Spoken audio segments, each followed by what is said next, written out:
Bwana Yesu asifiwe. Basi sasa ninawaalika kwa ajili ya somo ambalo liko mbele yetu masaa haya, ambayo tunahitaji kuangalia kile ambacho Mungu tena anahitaji aseme pamoja nasi. Somo la jioni ni majifunzo ya Biblia.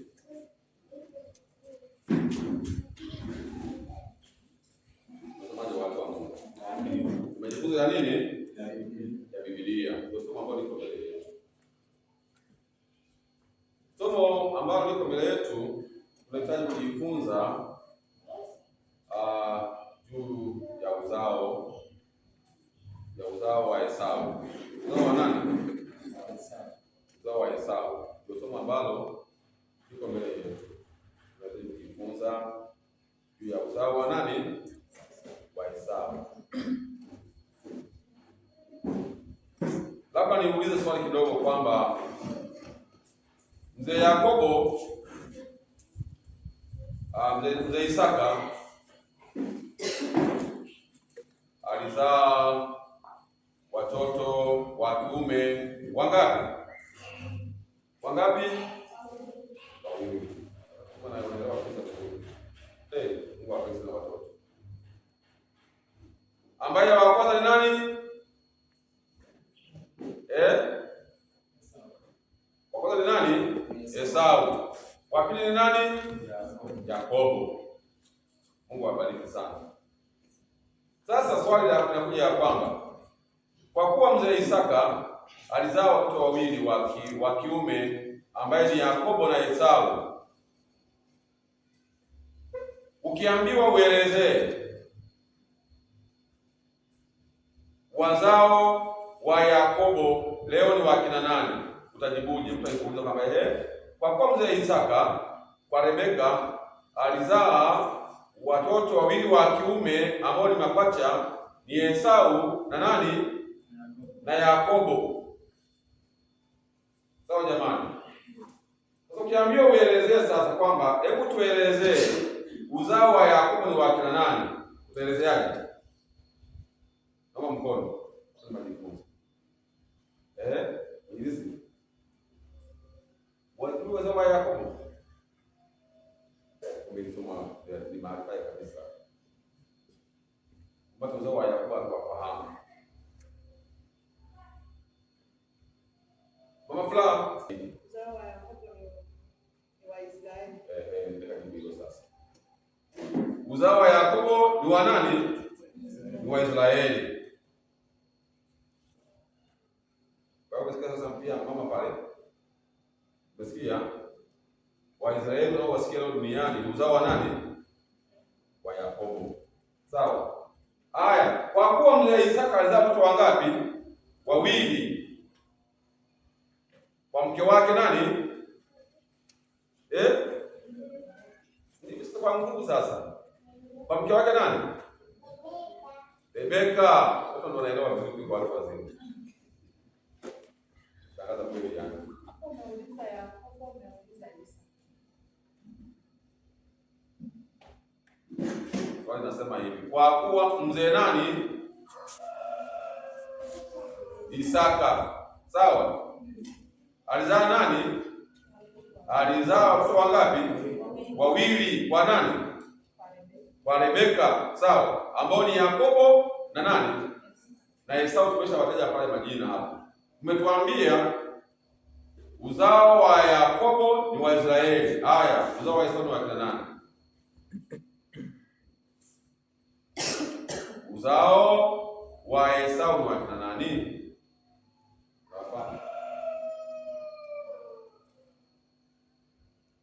Jana wafahamu. Waedo. Mungu kwa Mungu somi. Sio kwa sauti, ongea kwa sauti. Ongea kwa sauti tu. Ni Waedo. Haya. Kwa kubariki sana. Simpe amina jamani. Amina. Uzao wa Esau ni wa nani? Ni wa Edomu. Haya, tuendelee tena mbele kidogo. Kwenye mai. kwa kuwa uzao wa Isaka, uzao wa Yakobo ni Waisraeli.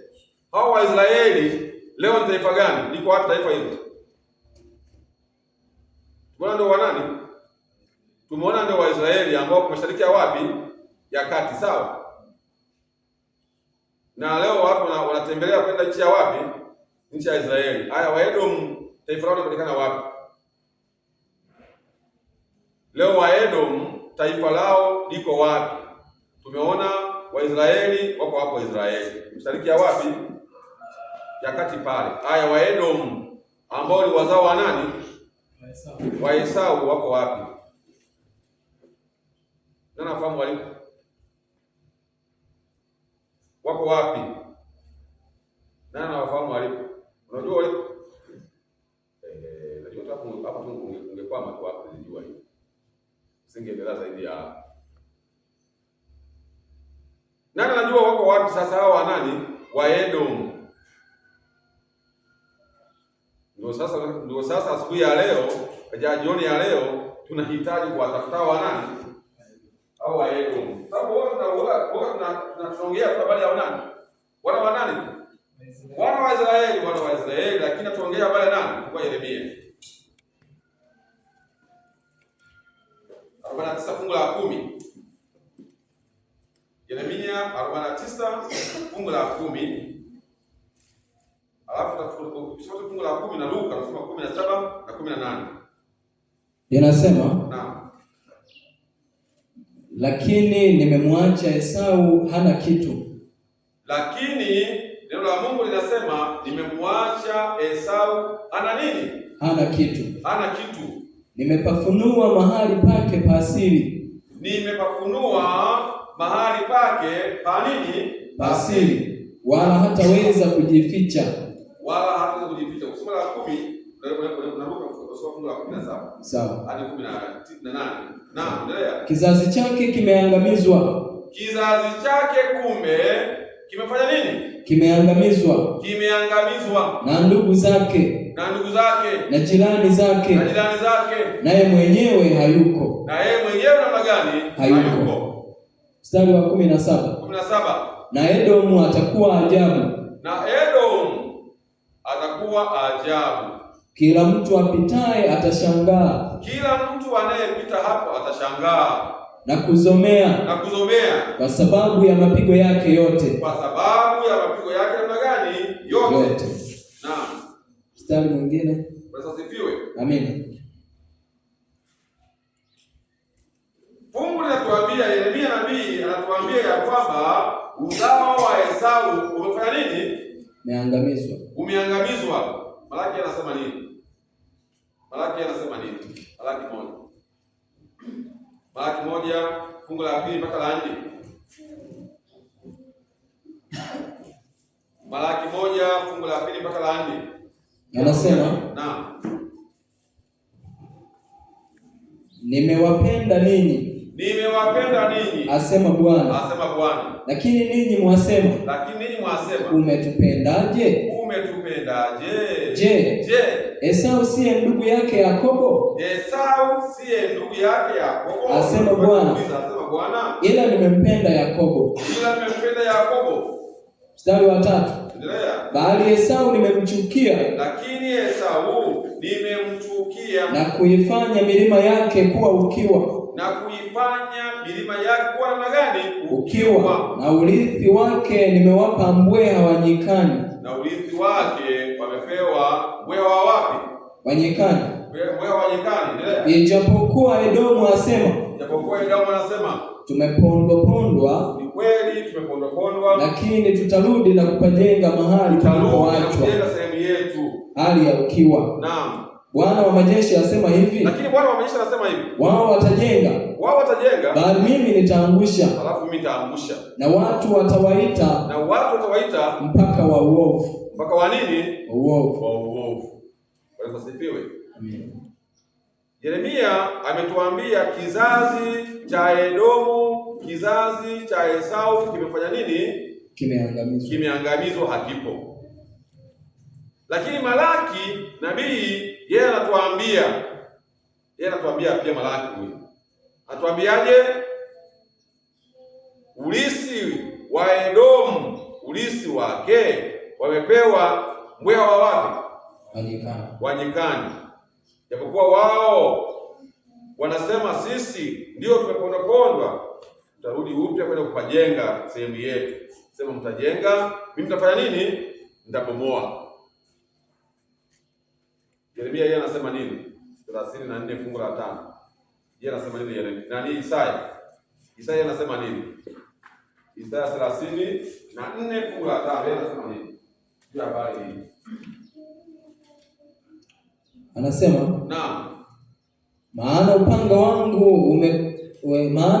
wangu umekunywa na kushiba mbinguni. Maana upanga wangu umekunywa na kushiba wapi? Mbinguni. Naam. Tazama utashukia Edomu. Tazama utashukia Edomu. Na juu ya watu wa laana yangu. Na juu ya watu wa nini? Wa laana yangu. Ili kuwahukumu. Ili kuwahukumu. Upanga wa Bwana umeshiba damu. Upanga wa Bwana umeshiba nini? Damu. Umeshiba damu. Umenona kwa unono. Naam. Kwa damu ya wana kondoo na mbuzi. Ndio. Kwa mafuta ya figo za kondoo waume. Ndio. Maana Bwana anadhabihu huko Bozra. Maana Bwana anadhabihu huko wapi? Bozra, miji ya Edomu hiyo. Machinjo makubwa katika nchi ya Edomu. Naam. Na nyati watateremka pamoja nao. Naam. Na mahasai pamoja na mafahari. Naam. Na nchi yao italewa kwa damu. Naam. Na mavumbi yake yatasononeshwa kwa shahamu. Haya, kisha mahali pale. Isaya anafanya nini? Atuambia hivi. Bwana Yesu asifiwe. Amen. Sasa hawa watu Nabii Yeremia ametuambia kizazi cha Esau hakipo, kimeangamizwa. Balaki pia anatuambia kimeangamizwa. Isaya pia anatuambia hivyo hivyo, kimefanya nini? Kimeangamizwa. Sasa ndio tunaweza mahali hapo sasa jioni ya leo. Kwa nini kimeangamizwa? Kwa nini hakipo? Ndio sasa tunahitaji tutafute hicho ambacho kimesababisha huu uzao haupo. Na hiyo pia iwe sasa fundisho kwetu kwenye maisha yetu. Ni somo ambalo linatufundisha vizuri sana kwenye maisha yetu, kwenye familia zetu, kwenye familia zetu.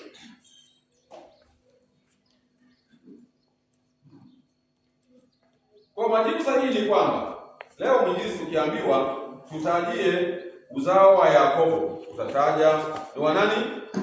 Waisraeli. Ukiambiwa tena haya tutajie uzao wa nani? Wa Esau, haupo. Ndio kabisa. Kwa uzao wa Esau namna gani? Haupo, uliangamizwa.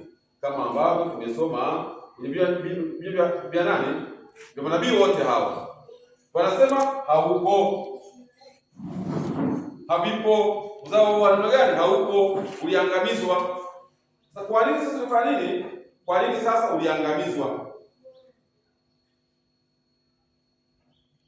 Alifika sasa hivi amechelewa kidogo huko Injili. Tunajifunza uzao wa Yakobo. Ambao ni wa nani? Waisraeli.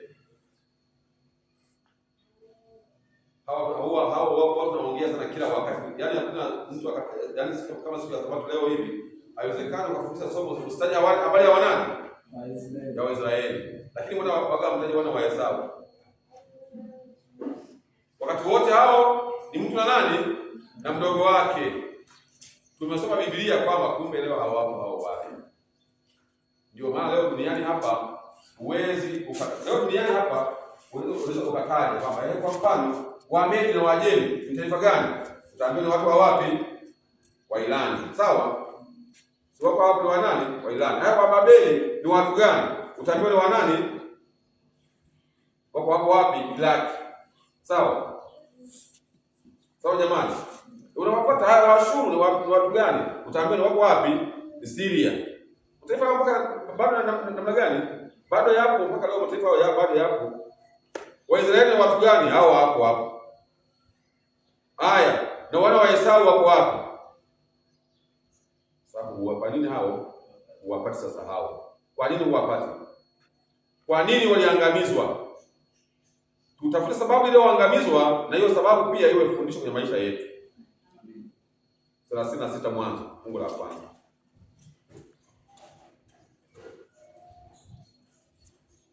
Na sababu hii ndio imefanya familia nyingi zimeangamizwa.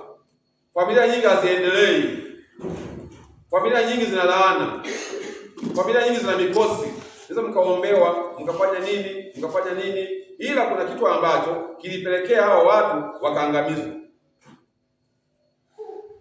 Tukijue jioni ya leo, soma mtu wa Mungu. Mwanzo sura ile ya 36. Fungu la kwanza. Neno la Bwana linasema, naam, hivi ndivyo vizazi vya Esau. Hivi ndivyo vizazi vya Esau. Ndiye Edom. Yesu anatuambia hapa ndiye nani?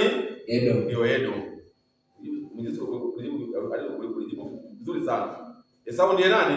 Ndiye Edom. Ndio Edom au Duma kwa lugha nyingine inaitwa hivyo. Edom au nani? Duma kwa kifupi tunaita hivyo Duma. Sawa? Ndio. Yule. Kwenye Biblia ukuta neno Duma wanaongea habari ya nani? Huyo nani? Uzao wa Esau hao. Endelea kusoma mtu wa Mungu. Esau alitwaa binti za Kanaani. Hebu soma haya. Hebu nenda fungu la 6. Soma fungu la 6. Esau akawatwaa wakeze. Fungu la 6 hapo. Ndio. Hadi la 8. Endelea kusoma. Esau akawatwaa wakeze. Esau akawatwaa wakeze na wanawe na binti zake na watu wote wa nyumbani mwake na ng'ombe zake na wanyama wake wote na mali yake yote aliyoipata katika nchi ya Kanaani. Ndio. Akaenda mpaka nchi iliyo mbali na Yakobo nduguye. Akaenda sasa akajitenga na nani? Na Yakobo nduguye. Akajitenga na nduguye nani? Yakobo. Akaenda sehemu iliyo na magani? Iliyo mbali. Maana mali yao yalikuwa mengi wasiweze kukaa pamoja. Ni kama tu Ibrahimu na nani? Na Lutu. Sawa jamani? Ndio. Na hao nao mali ikawa ni nyingi. Kumbuka watu walikuwa na mali. Wasiweze kukaa eneo moja. Kila mtu ana mali amebarikiwa. Endelea mtu. Wala haikuweza nchi kusafiri kwao kuwachukua. Wala nchi haikuweza kuwatosha kuwabeba. Kwa sababu ya wanyama wao. Wanyama wao walikuwa ni wengi mno. Esau akakaa katika mlima Seiri. Sasa Esau alipokuwa anakaa ulisi wake nyumbani kwao ni milima ya wapi? Ya Seiri. Ndio kusoma.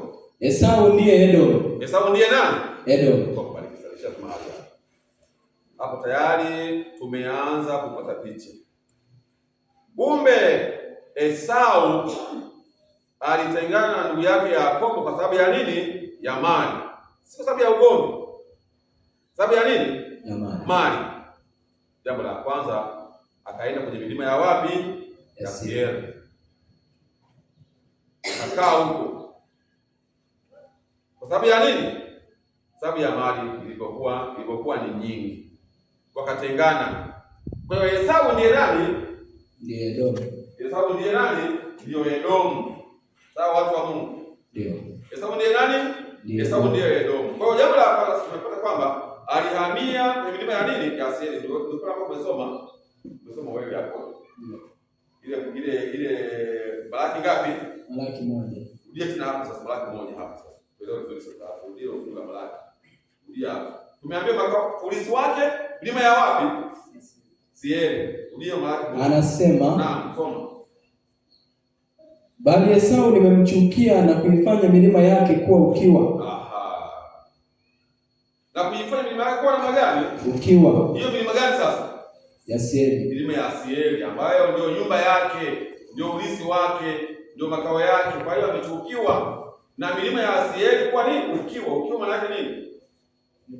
Ni patupu yani. Na hiyo nchi ilikuwa ukiwa tena nini? Tena utupu. Bila kwa makini. Kwa hiyo wanaposema milima yake itakuwa utupu, maana yake hayupo. Hapo mwanzo Mungu aliumba mbingu na nchi, leo nchi ilikuwa ukiwa tena nini? Tena utupu. Kwa hiyo ukiwa unaposema mahali hapo ndio kama ule ulikuwa wa mwanzo wa uumbaji. Ndio maana leo unapotafuta uzao wa Esau hauwezi kufanya nini? Kupata, maana haupo. Yeremia ametuambia haupo, uliangamizwa. Isaya ametuambia hivyo hivyo, uliangamizwa. Sasa tunatafuta kwa sababu kwa nini uliangamizwa? Tumeona Esau amekaa wapi? Mahali pale ambapo ni wapi? Milima ya wapi? Milima ya Seiri. Milima ya Seiri. Bwana asifiwe.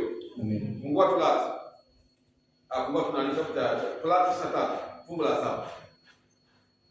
Kwa mahali pale. Torati 23 fungu la 7 na 8. Neno la Bwana linasema, soma. Usimchukie Mwedomi. Usimchukie nani? Mwedomi. Hao wanaambiwa nani sasa? Wanaoambiwa hao wale wana wa nani? Wa Yakobo, ambao ni wa Israeli. Bila kusoma. Kwa kuwa ni ndugu yako. Kwa kuwa ni nani? Ni ndugu yako. Sasa onyo la kwanza lililotolewa, hilo onyo lilitolewa pande zote mbili. Tunaona kule mbele. Usimchukie Misri. Usimchukie nani? Misri. Kwa kuwa ulikuwa mgeni katika nchi yake. Kwa sababu ulikuwa mgeni katika nchi yake. Wana wao watakaozaliwa kizazi cha 3 na waingie katika mkutano wa Bwana. Sasa ukirudi kidogo, kwa mwingine ambao tunaambiwa hapa baada ya kuingia kwenye mkutano wa nani? Wa Bwana. Ukirudi kidogo fungu la 2, hiyo 23. Mwana wa haramu. Mwana wa nani? Wa haramu. Asiingie katika mkutano wa Bwana. Asiingie katika mkutano wa nani? Wa Bwana. Hata kizazi cha 10. Hata kizazi cha 10. Asiingie aliye wake katika mkutano wa Bwana. Mwana wa haramu alizuiwa asiingie katika mkutano wa nani? Wa Bwana. Wa Bwana. Hata kama kizazi cha ngapi? Cha 10. Maana yake ni kwamba ni yaani kama ni haiwezekani. Maana yake hiyo. Sawa? Endelea. Mstari wa 3. Naam. Mwamoni wala Moabi. Mwamoni wala Moabi wasiingie katika mkutano wa Bwana. Na wao wasiingie katika mkutano wa nani? Wa Bwana. Wala hata kizazi cha 10. Hata sasa cha ngapi na wenyewe? Cha 10. Wa Moabi mnafahamu hao? Hiyo singine tutaangalia hao. Hawa ni uzao wa nani? Hawa ni uzao wa Lutu hao. Wa Moabu hao. Wao sema uzao wa nani? Wa Lutu, wala ambao walipatikana kwa njia ya zinaa. Wale ambao watoto walimnyonyesha baba yao nini? Pombe akanywa, ili wazidi kufanya nini? Kuzaliana. Tupate uzao. Ndio mataifa ya nani? Wa Moabu na wa Amoni. Waliozaliwa hao ndio makabila hayo. Wa Moabu na wa nani? Na wa Amoni. Na wenyewe wanaambiwa wasifanye nini? Wasiingie. Leo tuangalie uzao wa nani? Leo tuangalie uzao huo. Ile tukakuja tu wameguswa mahali pale. Sawa? Ndio. Hiyo tunachoangalia sasa sisi leo hapa, rudie ile fungu la ngapi? Ile la 7 lile. Usimchukie Mwedomi. Usimchukie nani? Mwedomi. Kwa kuwa ni ndugu yako. Kwa kuwa ni ndugu yako. Usimchukie Misri. Usimchukie Misri. Kwa kuwa ulikuwa mgeni katika nchi yake. Maana ulikuwa mgeni katika nchi yake. Wana wao watakaozaliwa. Kizazi cha 3. Naam. Na waingie katika mkutano wa Bwana. Sasa wao wanalegezewa masharti. Hao wa nani? Hao wa Edom. Hao wa Edom na wa nani? Na wa Misri. Wanalegezewa kidogo kama. Wao kizazi cha 3, maana yake unazao cha ngapi? Cha 3. Wenyewe wanaweza kufanya nini? Kuingia mkutano wa nani? Bwana. Na sasa kuingia hivi, maana yake hapa alikuwa anamaanisha hapo wanaruhusiwa kupewa vyeo mpaka na kuwa vyeo ndani ya nini? Kuwa makuhani na vitu vingine vyote. Ndani ya nini? Ndani ya hekalu. Unaona? Baada ya kujiunga na kuhakikisha kwamba tayari kwa kweli hawa wanapewa kiasi cha kwanza, cha pili mpaka cha ngapi? Maana yake kwamba ili waongoze namna gani? Kweli kweli. Sasa tayari hapo wanaweza kupewa vyeo na uongozi ndani ya nini sasa? Ndani ya hekalu. Lakini Waamoni na wana wa haramu yeye akayo namna gani kabisa hao? Mkata Waamoni hao ni wana wa nini bado? Wana wa haramu vile vile. Wao wasifanye nini? Wao waliruhusiwa wasiingie. Japokuwa pia Biblia inabii yake. Kile kitu wanawaambia. Unaposoma Biblia hivi pia inabii yake. Sawa? Kuna sehemu fulani tena wana wa haramu walishawahi kuingia. Sio somo langu hilo. Sawa. Tazama tena huko unaona tena sasa Biblia. Ndio maana wanawaambia unaweza ukasoma sehemu fulani kwenye roho ya unabii au kwenye Biblia katazo fulani, ila kuna nabii namna gani? Kuna nabii yake. Unaona kwa mfano Yefta, unakumbuka Yefta? Alikuwa ni mwana wa nani? Alikuwa ni mwana wa haramu. Waliokuwa wana wa nani tena? Wana wa Israeli. Waliowaokoa. Unaona Moab, nani hawa Moab? Wa Moab hawa tena ndio Yesu pia amefariki tena huko. Ndio wana wa haramu hawa ambao wamezuiwa ndio pia Yesu amezaliwa wapi? Huko kwenye ukoo wa nani? Wa Moabu hao, kwa Rutu. Ile Rutu. Yule ambaye alienda ugenini huko akafiwa na wanani? Na wana wake, akarudi huko katika nchi ya wapi? Ya Israeli. Sawa jamani? Pia kuna kakona fulani tena kingine hapo. Kuna karehema fulani tena hapo. Ila neno linasimama mwana wa haramu asifanye nini? Asiingie. Sasa Misri yeye anaruhusiwa ataingia, maana aliwahifadhi watu wa nani? Hata kama japokuwa aliwatumikisha kitu fulani akawatesa, ila kuna karehema pia yeye alifanya jambo namna gani? Jema. Kwa jamani, wote nakumbuka mema. Ninyi Mungu wako mkikasirika, mnatupa yote. Unasahau kabisa kwamba huyu japokuwa ndio amekufanyia mambo fulani mabaya, lakini unasahau kuna kitu fulani pia alikubeba mahala fulani.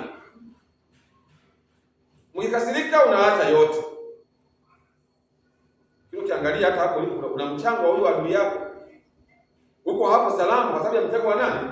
Huyu adui yako ambaye alikufanyia mabaya, lakini pia kwa kipindi fulani alikupitisha kwenye tabu fulani ukawa uko salama. Waisraeli walitumikishwa na Wamisri, lakini pia waliokolewa na Wamisri wakati wa nini? Wakati wa njaa. Si ndivyo hivyo jamani? Wakawa wanashuka nchi ya Misri kwa chakula. Ndio ule Yusufu yuko wapi? Yuko kule. Na Farao akatendea mema tu, Farao yule wa kwanza. Mema tu. Kwa nchi ya wapi? Nchi ya Goshen. Maana wale wachungaji. Na mifugo, nchi ya Goshen ilikuwa nchi ambayo ni ya rutuba nzuri sana. Tena wakachagua sehemu ambayo ni nchi nzuri ya Goshen. Wakaomba watu wako sisi ni wanani?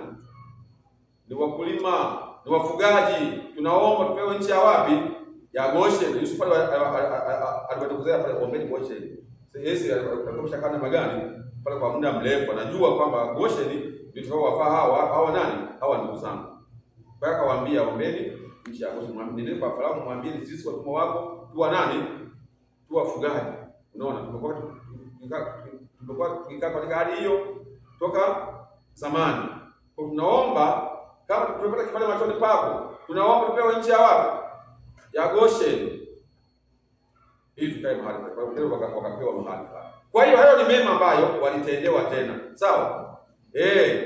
Mimi Biblia ninapokuwa nikisoma huwa nakumbuka vitu vingi sana. Yaani mtu yoyote yule ambaye ni mbaya aliyeonyesha ubaya wapi? Mbeleni. Lakini pia kuna jambo fulani pia lingine wale nakumbuka na yeye namna gani?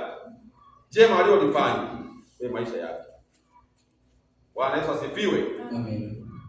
Bwana Yesu asifiwe. Amen. Wako mambo fulani mazuri huwa hayaishi. Sasa nini waga masahau sana? Ngoja leo niwapatie mfano mdogo hapa hivi. Unaona huyu hapa Francis? Hata yeye kwenda hajui atajua leo sasa hapa. Unaona Francis huyu hapa? Ila basi kuna basi nimeshakwambia ndugu zangu. Unaona?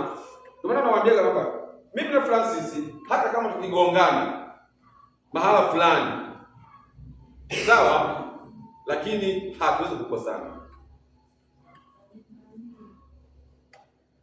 Bwana Yesu asifiwe. Amen. Daudi anaongea. Daudi alipotaka kufariki alikabidhi nini? Alimuita Selemani mwanao akamkabidhi mambo fulani. Kusoma ile Mwanzo ile Wafalme ile sura ya kwanza pale. Anakabidhi mambo fulani. Mambo fulani alinifanyia hivi na hivi na hivi. Umwangalie. Usimwache mvi zake zishuke wapi? Ahera kwa amani. Unaona? Fulani na yeye alinifanyia ubaya huna lakini tena alinisaidia jambo fulani. Huyo mwache aendelee kuishi. Unaona jambo hilo sasa? Yaani anakumbuka ule unini? Japokuwa tulikosana mahala fulani, lakini na yeye kuna mchango fulani alifanya nini? Aliufanya. Naomba mwache aendelee kuishi. Bwana Yesu asifiwe. Ndio watu wanataka wafanye nini? Wawe hivi. Anaongea huyu aliteswa pamoja nami katika mateso fulani. Francis alishawahi kuteswa pamoja nami katika mateso fulani. Kwa mimi nishakuja kwenye maisha yangu. Bwana asifiwe. Wewe ukisema kujua yeye alishawahi kuteswa pamoja na nani? Na mimi. Muda fulani nilipata mateso makubwa sana. Kabla nimwambie kidogo. Kipindi kaka yangu alipata ajali. Nilipitia mateso ambayo namna gani? Ni makubwa sana kwenye maisha yangu ambayo sijawahi kuyapata kama hayo, na sijui kama tena nitapata mengine ya jinsi hii. Huyu aliteswa pamoja na nani? Pamoja nami katika mateso hayo. Maana nilikuwa kwa Dar es Salaam, tulikuwa pamoja na yeye kwa Dar es Salaam. Bwana asifiwe. Na yaongea kwa kujikaza, maana ilikuwa mateso makubwa sana ninapoyakumbuka. Kaka yangu alipokuwa amepata ajali, ilikuwa ajali mbaya sana. Lakini Francis tumekuwa naye muda wote huko Dar es Salaam. Huwa anapiga picha fulani nakumbuka, sijui kama anakumbuka yeye au alishasahau. Hata sasa nashuka kwenye gari kutoka sehemu ile eneo la tukio ambapo nilikuwa nimempata kule Tanga na muhamishia Muhimbili pale, yeye ndiyo na kutoka pale, yuko wapi? Pale Muhimbili ananipokea. Ndio nakapata zile nguo za kaka yangu zilikuwa zimelowa damu mbaya sana. Yeye ndo akafanya nini? Akazaka zile nguo, akachukua zile nguo, zimetapakaa nini? Damu. Na mimi kwa jinsi zile nguo zilikuwa zimetapakaa nini? Damu. Nikamwambia hizi nguo hata zifai, ila tuwekwe kwenye nini? Kwenye dustbin pale. Tupe mwili. Akasema hapana. Tenda kuzifua. Yeye ndo alizibeba zile nguo na damu hivyo hivyo, akaenda kuziosha, kuzifua. Bwana asifiwe. Manake hata pale ambapo mimi nilikuwa nimekata tamaa kama hapo hili haliwezekani, yani niambia litawezekana. Kwa hiyo muda wote huo sasa akaenda zile nguo akazifua, zikarudi kwenye hali namna gani? Kwenye hali yake ya kawaida, pia zikapata pia kubaliwa. Sasa nimekuwa pamoja na Yesu namna gani sasa? Pale Muhimbili sasa tunatiana moyo. Ananitia moyo. Na hangaika naye pale Muhimbili. Kwa hiyo tabu yangu yote ile ambayo nilipata kipindi kile anaijua vipi. Unaenda kwa daktari moja kwa moja na yeye, tunaingia kwa daktari, tukiona mgonjwa, tunapewa majibu ya kwanza. Mgonjwa wetu katika hali fulani hivi na hivi na hivi, tuko naye. Anamhoji maswali, mimi hata nimefanya muda huo, nimechanganyikiwa. Yeye ndio anaongea mahali kidogo, sasa pale akaongea na nini na daktari mmoja kwa maswali. Ilikuwa ni kazi ya nani? Ilikuwa ni kazi ya kwake. Wengine wote hamkuwepo. Yeye alikuwepo.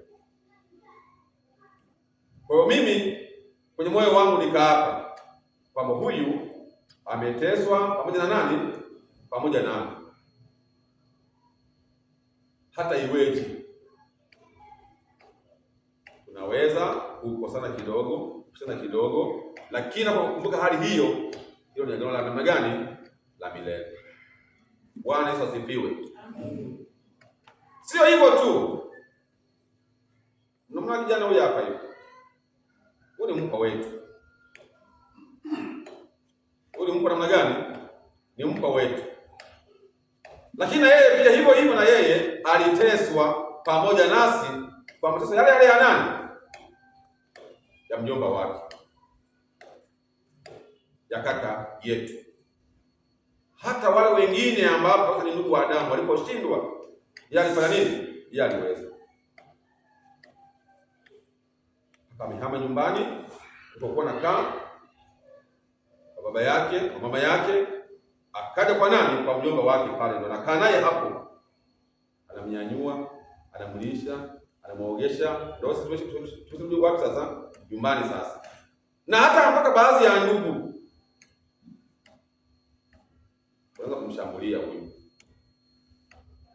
Umekuwa mjinga. Unaona kama unabeba ni mtu. Umekuwa hivi na hivi na hivi na hivi na hivi. Hata mambo yako sasa ufanyi. Akasema siwezi kumwacha mjomba wangu. Kwa hiyo hata leo kama mlipata pia watoto wengine, sasa nataka niwaambie jambo kama hilo. Kama mlikuwa mjui. Alionyesha msaka kama siwezi kumwacha nani? Mjomba wangu hata iweje.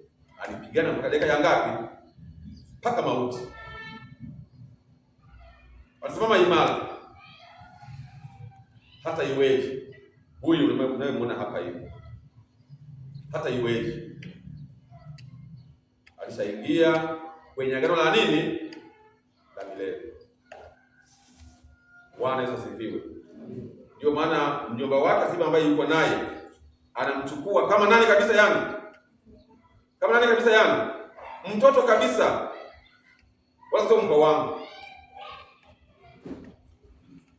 Bwana Yesu asifiwe. Sasa ninyi kuna mambo fulani haya hivi waga hamyazingatii. Waga mnayaacha tu kama sasa unafuta yote mimi. Hawafutaki namna gani? Kibiblia wao hawafuti namna gani? Hawafuti yote. Ndio Biblia. Biblia hawafuti namna gani? Hawafuti yote. Yako na maana gani? Na mema. Na mema hayo yanafanya ustahimili na kusamehe. Hata kama kuna shida imefanya nini? Imetokea. Leo tumesikia mahali hapa. Wewe unaona kama umefanya nini tu? Wewe unaona kama umefanya kitu cha kawaida tu. Hata hicho usifanye hicho. Ndio ambacho mpaka leo tunafanya nini? Kinatufanya tuungane mimi na nani? Mimi na wewe. Hata iweje. Hebu tushike mkono hapa.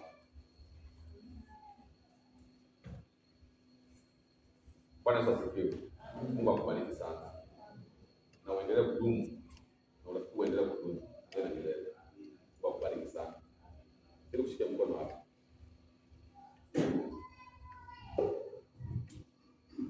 Mungu akubariki sana. Na uendelee kudumu. Na huo upendo ndio uonyesha uendelee kudumu zaidi. Na usikubariki na Mungu wako. Hayo ndio yafanye kipindi hicho, Mungu akulipe mema. Mungu akulipe mema kwa hiyo uliyofanya kile kile. Mungu akubariki sana. Bakari. Kwa nikwambie, kwa Mungu wema huwa hauozi. Wema huwa hafanya nini? Unaweza ukafanya jambo leo, halafu hilo jambo sasa mara tunakumbuka wakati watoto wako. Walikuwa wanani?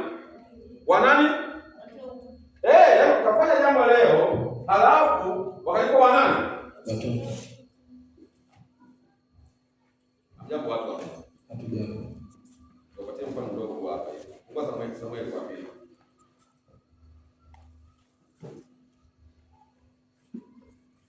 Unaweza ukafanya jambo leo, halafu hilo jambo likalipwa watoto wako. Ndio maana Biblia inasema nao wapatiza wanani? Wana maovu. Maovu ya nani? Ya baba zao. Baba zao. Maana Biblia inasema hivi. Nasema kama wapatiliza. No. Kama hali pale. Ndio. Haya. Sasa kama mahali pale, soma sasa Samueli wa pili.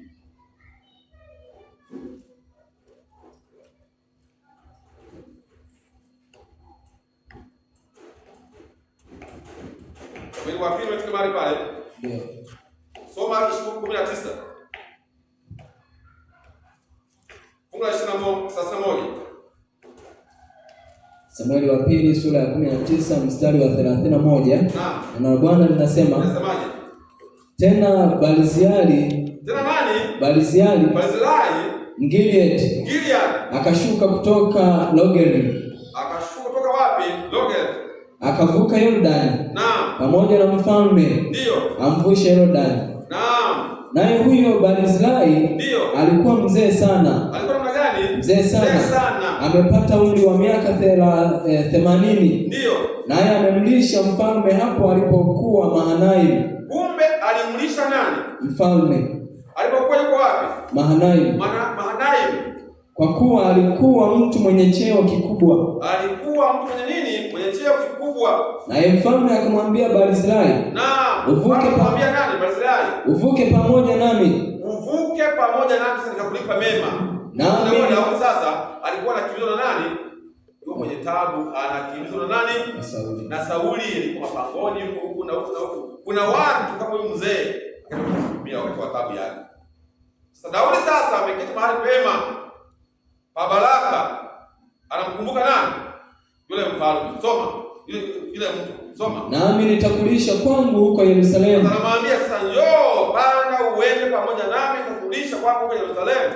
Lakini Barzilai akamjibu mfalme, siku ni ngapi za miaka ya maisha yangu? Ndugu yangu mfalme, hata mimi nimeshakuwa mzee. Kwani mimi na muda wa kuendelea kuishi basi?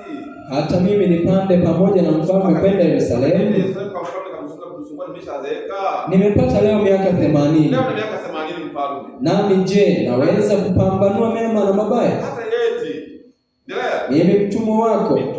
Je, naweza kuonja nilacho au ninywacho? Ndio. Naweza kusikia tena sauti ya waimbaji waume na wake? Ndio. Kwa nini basi mtumwa wako amlee bado kwa bwana wangu mfalme? Ndio. Mtumwa wako ataka kuvuka Yordani tu pamoja na mfalme. Mimi tu nilitaka nivuke Yordani kusikiliza kidogo afu nirudi wapi? Nyumbani, sio nenda mpaka Yerusalemu kwa nitazeeka. Tena mbona mfalme anilipie thawabu ya namna hii? Tena mbona nilipe thawabu ya namna hii mfalme? Niache nirudi basi. Niache nirudi nyumbani. Mimi mtumwa wako. Ili nife katika mji wangu mwenyewe. Soma. Karibu na kaburi la baba yangu. Soma. Na la mama yangu. Naam. Lakini tazama mtumwa wako. Kimwamu. Na avuke yeye pamoja na bwana wangu mfalme. Kimwamu mwanangu labda pamoja na nani? Na bwana wangu mfalme. Nawe ukamtendee yeye yaliyo mema machoni pako. Ukamtendee yeye mema machoni pako. Mfalme akajibu. Haya. Kimwamu na avuke pamoja nami. Kimwamu na avuke pamoja na nani? Nami nitamtendea aliyo mema machoni pako wewe. Aliyo mema machoni pa nani? Kwa ajili ya nani? Kwa ajili ya nani? Kwa ajili ya wewe mwenyewe. Na kila utakalo litaka kwangu, mimi nitalifanya kwa ajili yako. Kwa ajili ya namna gani? Kwa ajili yako. Naam. Basi watu wote wakavuka Yordani. 17:27. Hiyo turudi nyuma kidogo tu hapa. Anasema 17:27. Naam. 17:27. Ikawa Daudi alipofika Mahanaimu. Shobi. Naam. Mwana wa Nahash. Naam. Wa Araba. Naam. Wa wana wa Amoni. Naam. Na Makiri. Mwana wa Amieli. Naam. Wa Lodebari. Na Baliziani. Mgileadi wa Rogeli. Naam. Wakaleta magodoro.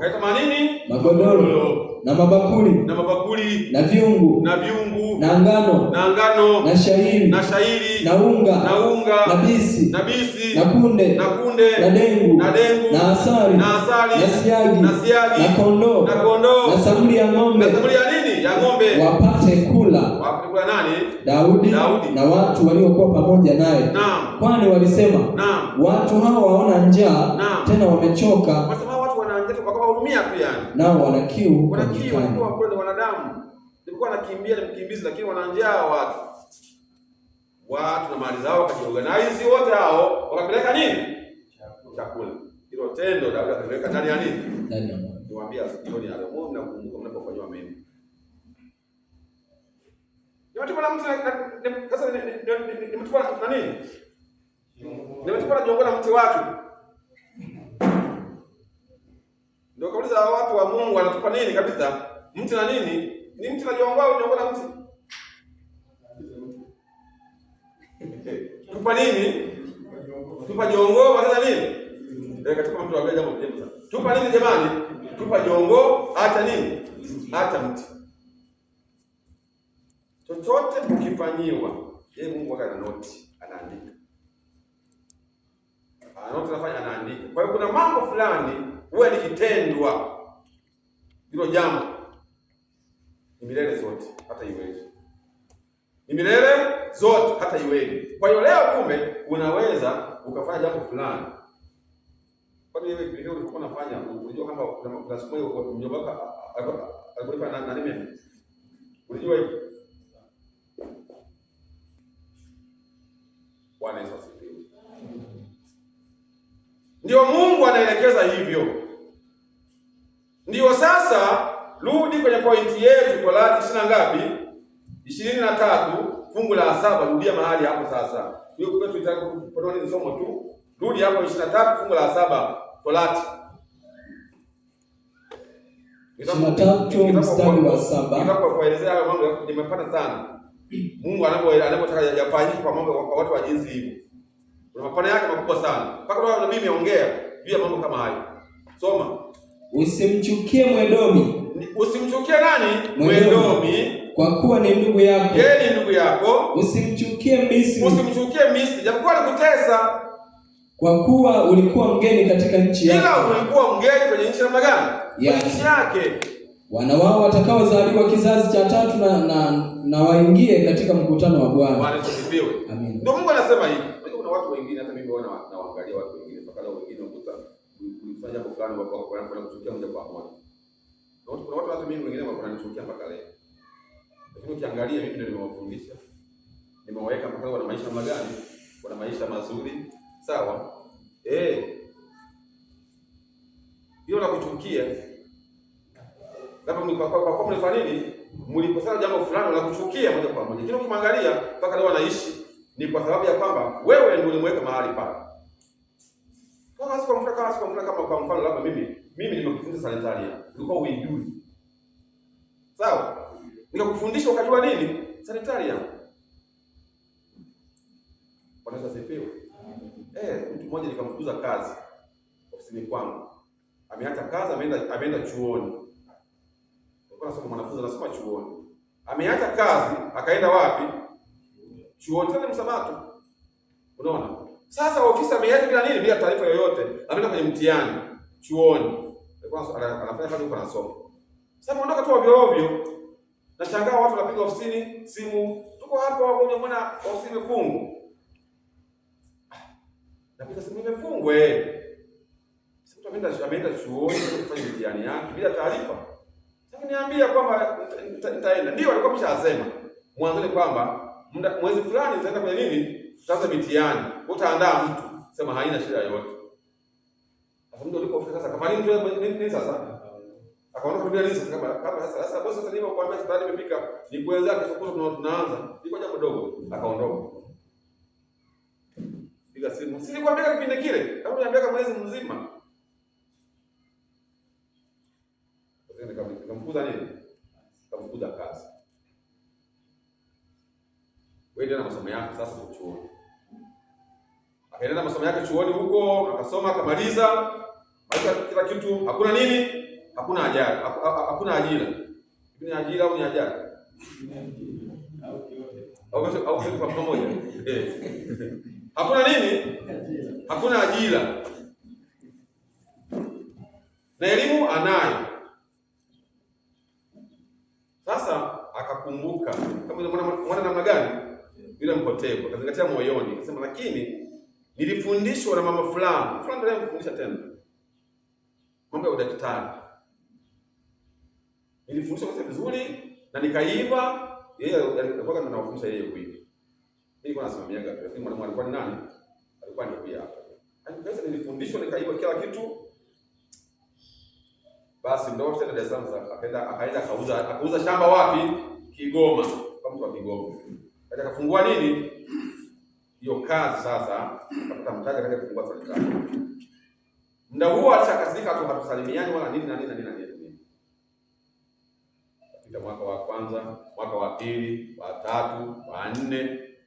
Baadaye siku niko ofisini na mke wangu. Naona simu naona namba ngeni. Kama si nani hivi. Napokea. Na Bwana Yesu asifiwe. Nikasema amina.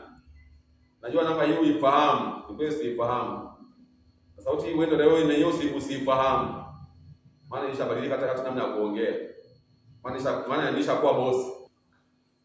Cha kwanza naomba unisamehe sana. Nilikuwa sijui nilichokuwa nikifanya. Nisamehe sana bosi wangu. Nani ataja jina lake? Ni fulani. Umezingatia moyoni. Niliona unanionea. Lakini kumbe wewe ulikuwa uko sawa, mimi nilikuwa sijui nilichokuwa nikifanya. Naomba unisamehe sana. Na mwalimu wangu, yaani naomba kabisa mnisamehe kabisa. Mmenifunza kazi nzuri. Leo mimi ni tajiri mkubwa sana hapa Dar es Salaam. Kupitia kazi hii mnafanya nini? Ndio nifundisha. Ulikuwa kazi kazi unafanya nini? Nilikuwa nataka kusoma chuoni. Kupitia kazi hii ya sanitari leo mimi na nyumba Dar es Salaam. Nina gari, nimeoa mke, nina pesa za kutosha. Kupitia kazi unafanya nini? Ndio nifundisha nini wenyewe na mke wako. naomba mnisamehe sana. Kama kila mke wangu yuko hapa, ongea naye huyu hapa. Kama sio ongea naye. Ni kweli kila mtu anapokuwa anaongea naye ananiambia, yaani mimi nilisimisha kabisa. Huyu mtu ameshakuwa tajiri tu mkubwa sasa hivi Dar es Salaam. Kita kazi ya namna gani? Nasema basi Mungu akubariki, pia ndio kukubariki. Maana angalau umekumbuka nini? Hata mkikosana na mtu angalia pia. Wapo pale kutoka. Bwana asifiwe. Huyu katibu wenu huyu. Kuna watu waliwasaidia pale Kahama. Walikuwa wanauza CD. Wanauza nini? CD. Wengine wanaziba pancha. Naambia ukweli kabisa. Waziba pancha. Lakini ukikuta leo yote wamefanya nini? Wamefunga vita hivi. Wamesahau ya kwamba hawa watu walikuwa waziba nini? Pancha za basikeli kabisa. Wengine wanauza nini? CD kabisa yani. Katibu ndo kawasaidia. Hapo siku moja tulikuwa tunasafiri wakiwa wamenunua gari. Ndio. Wanaomba nichangia ya mafuta. Unaona mambo haya? Sema mnasikia mambo haya jamani? Mnasikia jamani mambo haya? Hivi mnasikia kwa makini lakini? Yaani mtu ambaye ulikuwa mziba pancha, akakuinua, akakupatia kazi, akakufanya kazi, umekuwa mpaka umefanikiwa kila kitu. Siku moja unasafiri kwenye gari anamwambia changira ya nini? Kuna watu na viatu duniani hapa. Kweli kabisa jamani. Yaani kuna watu na nini? Na viatu duniani hapa. Manake wanashindwa kukumbuka nini? Fadhila. Na leo ukiangalia hao watu wako salama. Hawana chochote. Nasema kwamba wengine wanaishi ambapo kama Yesu aende mbinguni. Ile sehemu ya kukabili watu.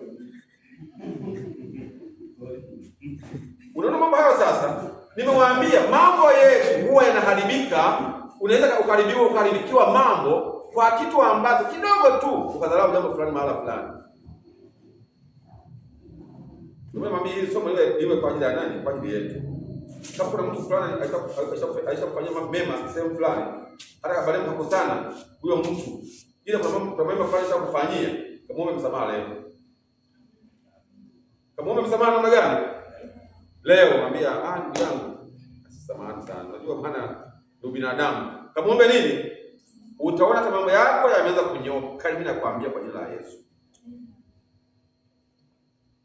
Ndio basi usimtokee nani? Misri. Kwa kuambia, kwani Misri, hebu angalia. Nimeshafisa hapa haya mambo nishaongea sana hapa. Habari ya mateso ya wana wa Israeli kwa wanani? Kwa Misri walipoteswa jamani. Manake Waisraeli wameteswa mno, viboko, kazi ya shokoa, matofali, pigwa, wanauawa mpaka watoto nini, mpaka Mungu akasikia nini? Kilio chao, ili kuwaokoa. Lakini bado Mungu anasema tu usimchukie nani? Misri.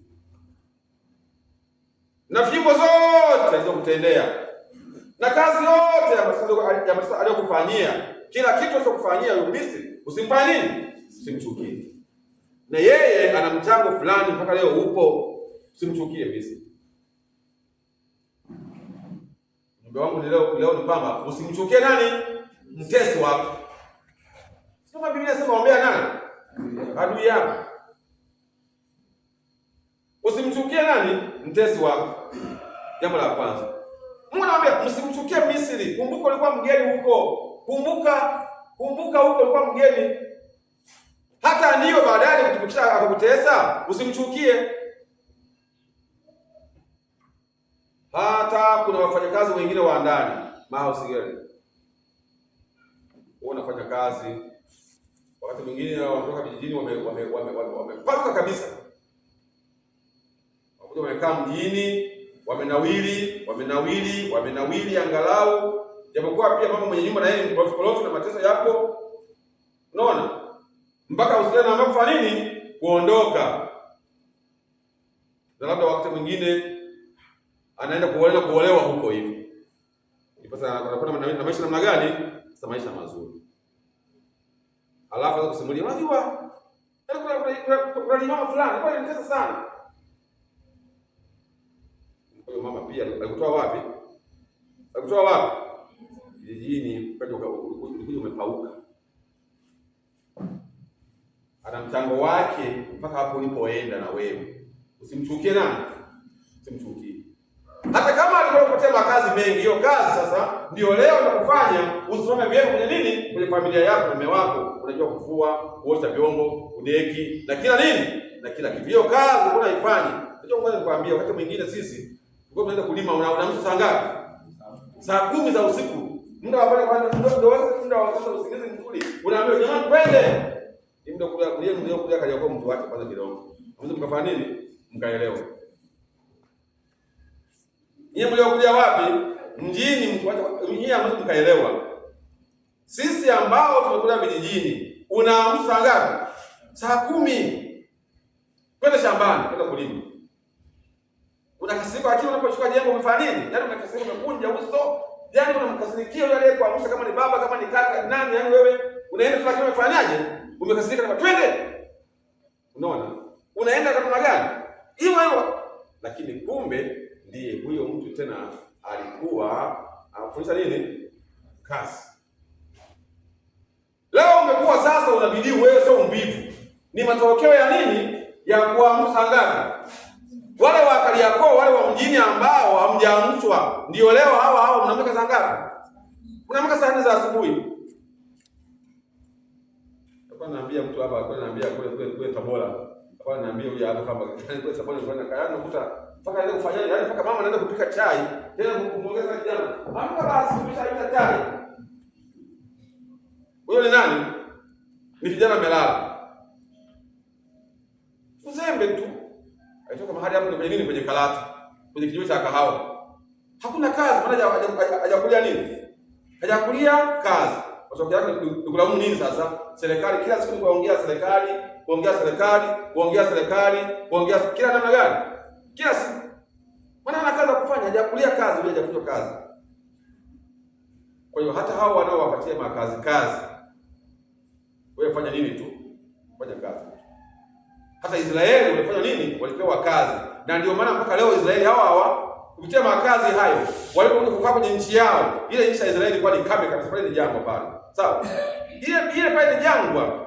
Ile nchi hakuna maji, ni jangwa kabisa, pale ni jangwa. Yaani wale walikuja kukaa jangwani hapa.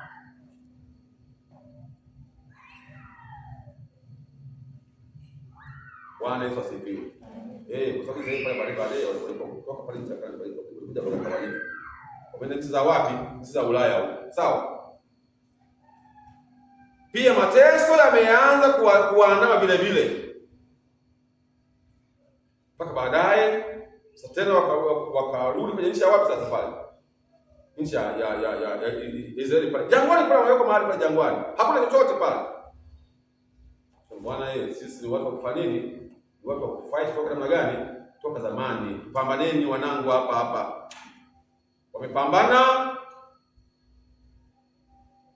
Wamepambana, wamekuwa na kilimo cha nini? Cha umwagiliaji.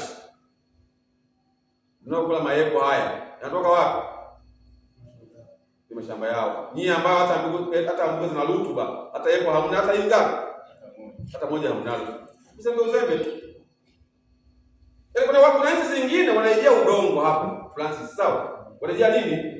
Kwenye makontena wanafanya nini? Wanapeleka kwenda kupandia mazao. Alafu na hao wanaweza kuuza nini tena? Mayepo tena. Alafu nyinyi ambao na nchi liko na gani? Liko ni kubwa tu. Jamani njaa. Tunalia namna gani? Tunalia njaa kila siku. Bwana Yesu asifiwe. Mbe wangu, usimchukie nani? Misri. Usimchukie nani? Maana Misri ni mtesi aliyekutesa. Ndio, ana mchango pia fulani mwingine mzuri kwako. Kwanza umekaa kwake. Nchi ya wapi? Ya Goshen.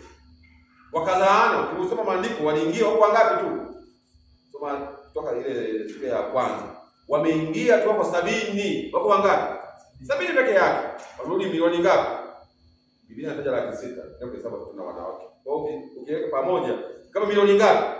Milioni 2. Kwa sio baraka hii. Baraka kwanza nimeshaambia hapo pia ni kuongezeka pia. Sawa jamani? Kwa pamoja mpaka Sasa hao wana wa Esau.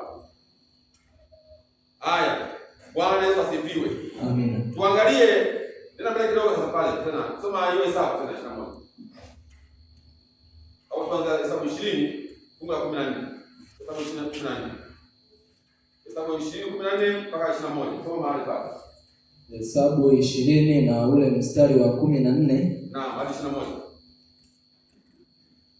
Anasema, naam, kisha Musa akatuma wajumbe kutoka Kadesh. Kisha Musa akatuma wajumbe kutoka Kadesh.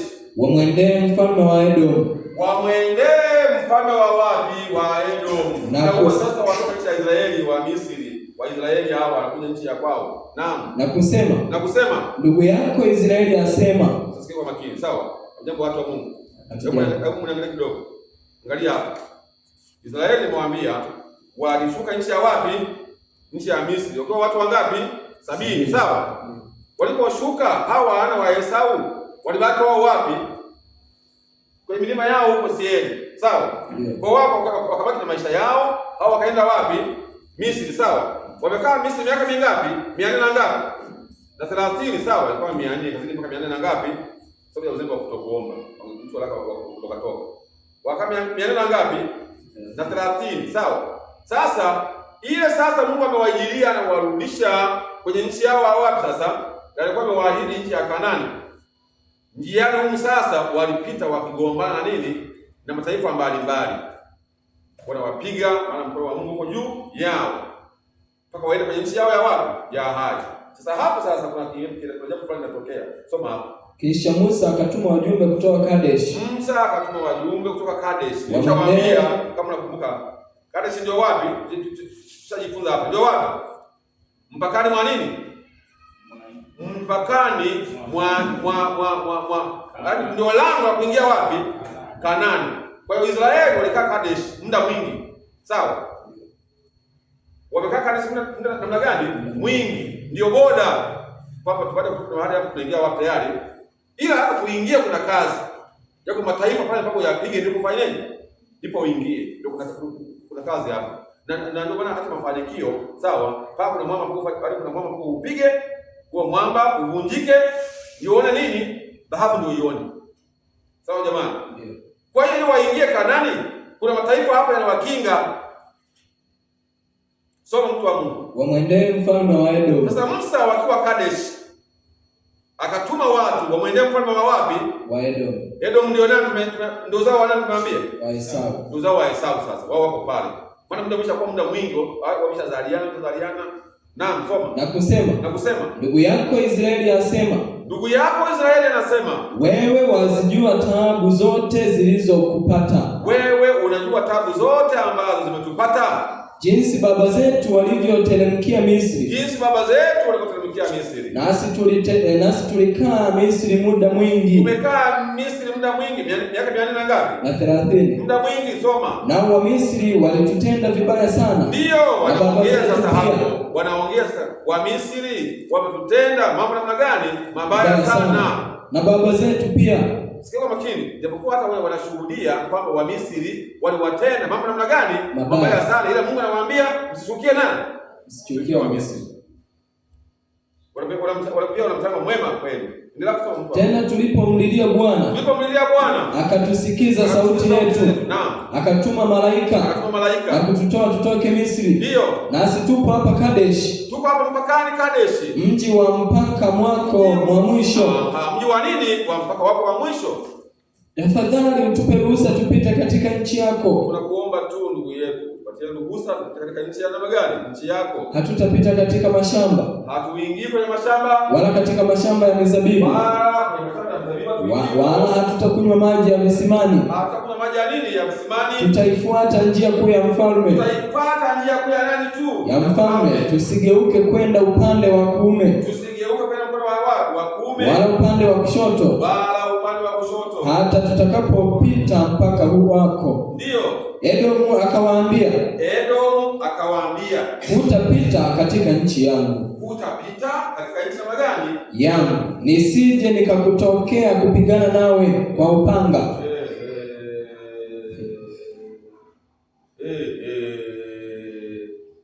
Sasa ndugu yake anamwambia hutapita hapa. Hutapita hapa, ukipita hapa nitakutokea kwa njia nini? Ya upanga. Kwa njia ya upanga.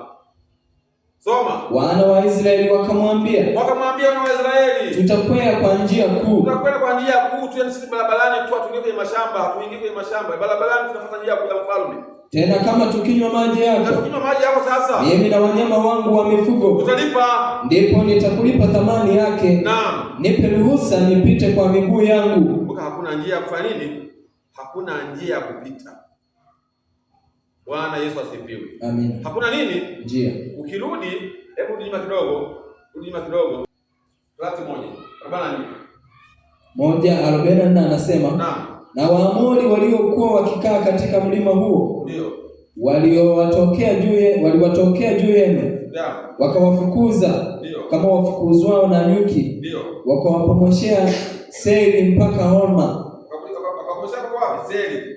Mpaka wapi? Horma. Uko Seiri ndio mpaka ya nani? Ya Esau. Endelea kusoma. Mkarudi mkalia mbele za Bwana. Naam. Bwana asisikize sauti yenu. Soma. Wala hakuelekeza masikio yake kwenu. Naam. Ndipo mkakaa Kadesh siku nyingi. Ndipo mkakaa wapi sasa? Kadesh siku nyingi. Kadesh siku nyingi, maana hakuna nini? Hakuna njia. Kwa kadri ya hizo siku. Wewe watu wengine wapiga, sawa?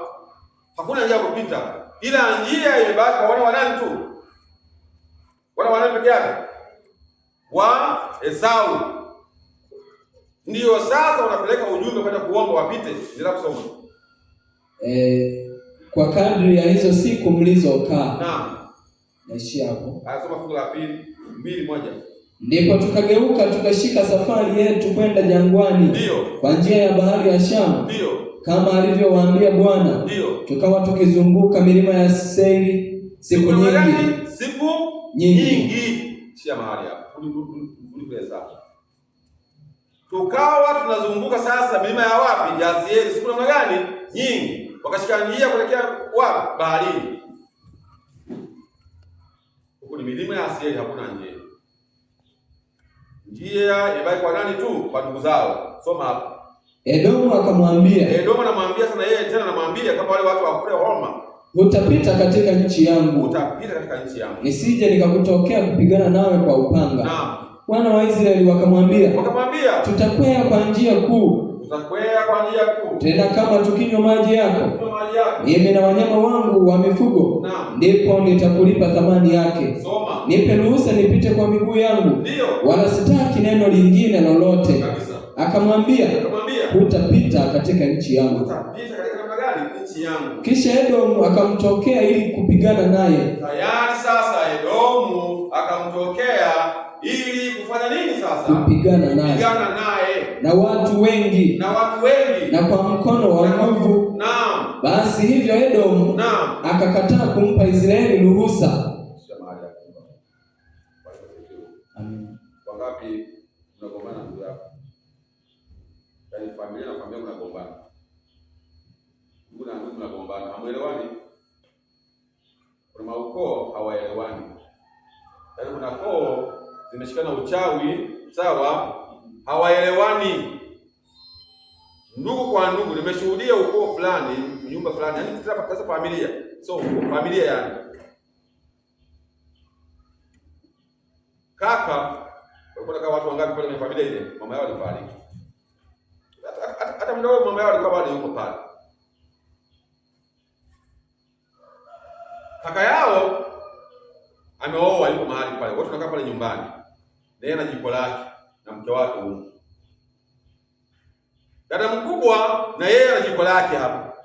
Dada mdogo ana nini naye pia? Ana jiko lake hapo nyumbani. Majiko mangapi? Matatu. Maana hawaelewani, sio kama wamejitegemea watu wako nyumbani hapo. Ila wamefanya kwa sababu hawaelewani. Yaani nilikuwa nikwambia sawa. Hata mfanyeje, hamuwezi kutoboa kwenye maisha. Ndio maana Biblia inasema Biblia inasema ndugu yangu anikosea mara ngapi? Nami nifanyeje? Nimsamehe mara ngapi? Asema ndugu yangu, kusema ndugu yangu, yaani hiyo watu tunalikuza msema ndugu yangu wa kinini? Ni mtu yoyote yule. Hiyo ni bibi. Lakini hapo ilimaanisha nani kabisa yani? Yaani ilimisha ule wa Adamu. Ndio maana hiyo fungu, yaani ilimisha ule wa Adamu. Hiyo mwingine ndugu yangu ni nani, si jirani yangu wa kanisani, hiyo ni nini? Hiyo ni B. Lakini maana yake ndugu yangu. Ndio maana ya nani? Ya ndugu yangu. Sawa? Hiyo maana ya ndugu yangu. Yesu akataka kama haiwezekani. Hata mara ngapi? Sisemi hata mara 7. Yaani sisemi hata mara 7. Maana yake ni kwamba yaani kama ni ndugu yako, hiyo yaani haiwezekani. Hamjambo watu wa Mungu. Hatujambo. Kama mko huko ndugu, ndugu. Uprofessional wao kupo. Uprofessional ndio mtayamaliza. Mkaongea tu yafanyeje? Yaishi. Yaani yule ndugu hairuhusiwi kwa mujibu wa Biblia.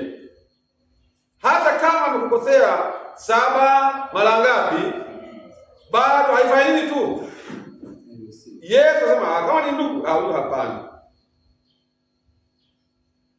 Ila sasa ukijifanya kwamba kumbe ni hivyo basi mimi bana na mimi unaweza kufanya tu hivyo, sio utaharibikiwa. Na hapa ndipo maukoo mengi yameharibikiwa. Na hapa ndipo watu wengi wameharibikiwa. Watu wengi wameharibikiwa. Koo nyingi zimeharibikiwa. Familia nyingi zimeharibikiwa. Huyu ndugu yake yuko kwenye tabu Israeli. Anaomba tu apite. Ndugu yake mwingine kama maisha ya nini tu yani? Ana mzabibu, ana kila kitu. Kumbuka muda ule Esau, uzao wake una nini? Una mali, una kila kitu. Lakini hawa hawana nini? Wanakaa kwenye hali ya ukimbizi. Wanaomba tu angalau wahifadhiwe wapite tu tena njiani. Wakinywa maji watalipa basi. Sema hakuna utakitabu. Alikuwa na mali leo hayupo. Huyo nani sasa? Esau. Hiyo ndiyo sababu imefanya Esau leo hayupo. Maana ndugu yake alifanya nini? Alimwangalia vibaya ndugu yake. Hakumsaidia ndugu yake wakati wa nini? Wakati wa shida. Wangapi huwa hamsaidiani ndugu wakati wa shida? Kuna maukoo kiangalia, unakuta kwenye ukoo kuna mtu mngapi tu? Yaani mmoja tu ndo anazo. Hata kama ni msiba mpaka wamsubiri yeye. Yeye si mtu msubiri mpaka aje wa ile wa Adamu. Nimekuja sasa. Mnasemaje, mmepangaje? Tumesubiri nani? Tumekusubiri wewe. Utafika popote pale. Unaweza ukaanza mwanzoni lakini utaharibikiwa tu mbele ya safari. Hiyo ndio sababu Israeli yuko kwenye shida. Halafu ndugu yake muda huo yuko kwenye raha, anamwambia unajua tabu yangu, unajua tabu yangu. Nimekaa Misri, nimetumikishwa, leo sasa chochote, niokoe. Wewe bwana wewe hamna bwana. Ndio tukaongea hivi. Ndio kaongea tu hivi. Ndugu yako hata nikisema mara ngapi? 7 mara ngapi? Hairuhusiwi. Uprofessional. Hairuhusiwi yani kama naandika hapa andika hairuhusiwi, andika hivyo ni nani? Kama ni hairuhusiwi uprofessional. Mnaona kama mnaandika hivyo yani. Wala kama mnaandika hivyo. Kama uandika ndani ya nini? Andika ndani ya moyo kwamba haifai nini? Hairuhusiwi.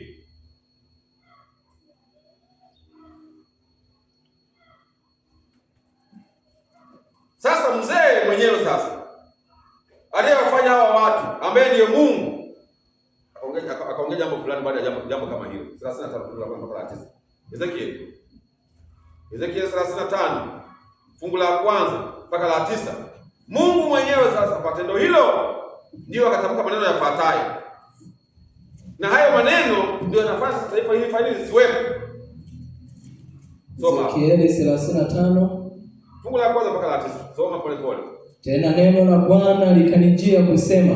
Neno la Bwana tena likanijia kusema. Mwanadamu, kaza uso wako juu ya mlima Seiri. Kaza uso wako, yani elekeza sasa laana. Juu ya milima ya wapi? Ya Seiri. Juu ya milima ya wapi? Ya Seiri. Ambao uzao wa nani? Wa Esau. Ukatabiri juu yake. Ukatabiri juu yake. Uambie. Bwana Mungu asema hivi. Toa unabii sasa juu ya milima ya Seiri. Ukaiambie Bwana Mungu asema hivi. Tazama. Mimi ni juu yako. Mlima Seiri. Mlima Seiri. Nami nitaunyosha mkono wangu juu yako. Nami nitakufanya kuwa ukiwa na ajabu. Ndio sasa hiyo inaanzia hapo. Sababu nini? Ukiwa. Nitakufanya kuwa ukiwa, halafu na nini tena? Na ajabu. Unajua ajabu, watu maana kulikuwa na mali, kulikuwa umefanikiwa. Watu tunaposema jamani, hii ni ajabu. Huyu bwana alikuwa na magari, yani yamepangana hapa. Ndio hivi. Hii ni nini? Hii ni ajabu. Soma. Miji yako nitaiharibu. Alikuwa amejenga yale miji ataiharibu. Nawe utakuwa ukiwa. Nawe utajua ya kuwa mimi ndimi Bwana. Kwa kuwa umekuwa na uadui usiokoma. Umekuwa na nini? Na uadui. Umekuwa na uadui usiokoma. Nawe umewatoa wana wa Israeli wapigwe kwa nguvu za upanga. Maana unashindwa kuwahifadhi wewe, kuwasaidia wapite, unawazuia ili sasa waelekee wapi? Kwa watu wa Homa huko. Wakaenda kapigwa na watu wa Homa huko. Wakati wa msiba wao. Wakati wa nini? Wa msiba wao. Huku wajani wakati wa msiba wao. Wakati wa mwisho wa uovu. Huku wajani wakati wa nini? Ndio Mungu anasema kwa kuwa hiyo tu. Ndio maana leo taifa hili uzao wa nani? Wa Edomu hauko duniani. Hauko wapi? Duniani. Hakuna taifa uzao wa nani? Wa Edomu hauko duniani. Israeli wenyewe wapo. Ila Edomu hawapo, uzao wa Esau haupo. Na sababu ni hiyo tu, kwa kuwa ndugu yako kumtendea mema wakati wa taabu yako. Ndio kwa sababu tunaishi hapa. Bwana asifiwe. Amen. Kwa kuwa ndugu yako kumtendea nini? Wangapi wana ndugu huko hawaelewani katika mkono? Haya, shusha moyoni tu sasa. Tafuteni na amani. Tutakuwa na nini na amani? Tutakuwa na nini? Tutakuwa na amani. Tutakuwa na amani. Hakuna ndio najua mnaweza mkakosana. Lakini unapokosana tafuteni kuwa na nini? Tafuteni kuwa na amani kama ila hawa ni ndugu. Tukae nao, tuongee aishe. Maana pia unaweza kutumia jeuri kwamba basi mistaki kwanza leo. Ndio unaweza ukafanya. Ukashinda lakini utakuja chini. Maana ni damu yako. Yaani nini? Ile damu yako. Ndio maana Yesu anasema hakuna, haiwezekani hata sema mara ngapi? Sasa wewe ukisema mara moja tu lakini umeweka tinted. Mpaka leo hamuelewani. Ni mara ngapi tu? Ni mara moja tu. Mpaka leo hamuelewani. Wewe angalia, hata kuna watu wengi mimi nawafahamu sana. Sasa yule ambaye ndio anayejenga uadui, sawa? Ndio ambaye ndio huwa anakwama. Anayejenga nini? Ndio maana angalia Esau uzao wake ndio ulijenga nini? Kumuonea huyu mwingine. Wao ndio wakakwama. Wao ndio wakakwama mpaka leo hawapo duniani. Kama unahitaji mambo yako yanyoke, jaribu utafuta amani na nani? Na ndugu zako. Utafuta amani na nini? Na ndugu zako. Bwana Yesu asifiwe. Amen. Wangapi mnaelewa kwa makini? Tafuta nini? Amani na nini? Na ndugu zako. Usikubali mkusane ndugu kwa ndugu. Yaani ukoo kwa ukoo. Usikubali. Kama ni damu yako. Usikubali. Yaani ule ukoo usikubali. Yaani wewe usiwe ndio chanzo cha kung'ania msimamo. Mimi hawa hamna nitatupa kabisa hao. Jombo na mti. wafanyeje? Hata wao watupe, ila wewe fanya, mimi jamani watambua. Sasa wao sasa ndio waseme mimi sasa afanye na mtaki. Utakuwa nini hapo? Uko salama. Maana Israeli alienda kwa wao jamani, wao wakakataa. Yeye akabaki kwa salama. Waliong'ania ndio imekula kwao. Ndio maana leo taifa hilo halipo wapi? Duniani. Halipo duniani ndio taifa hilo. Tuko na amani na familia. Sawa? Kwa nini? Kwa ukoo. Msikubali kama ukoo. Ukoo wa Joni na wa Jose, wa Monde, waalikwa. Mnafanya nini eti? Mnaingia kwenye ligi ya kutokuelewana. Itakula kwenu.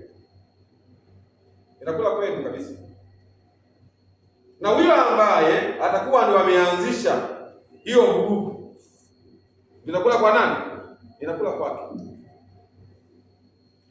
Inakula kwake kabisa yani.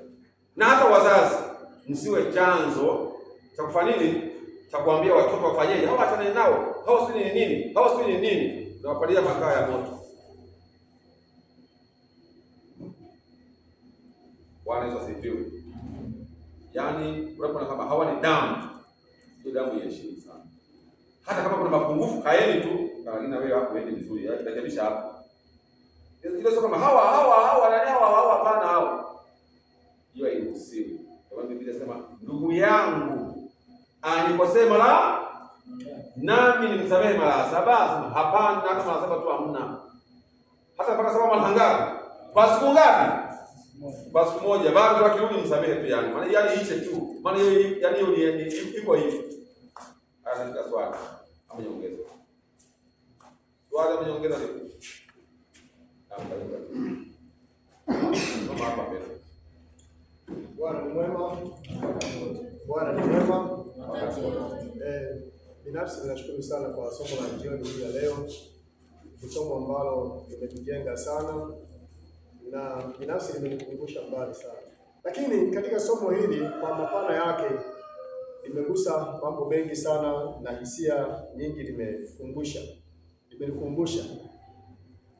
Sikuwa na ufahamu wa tukio lililokuwa limempata ndugu yangu, kaka yangu mkubwa, ya kwamba Francis aliweza kushika na kujitoa bila kuangalia, akashika mavazi ya kaka yetu aliyekuwa amepatwa na ajali na akaenda kuyafanyia usafi.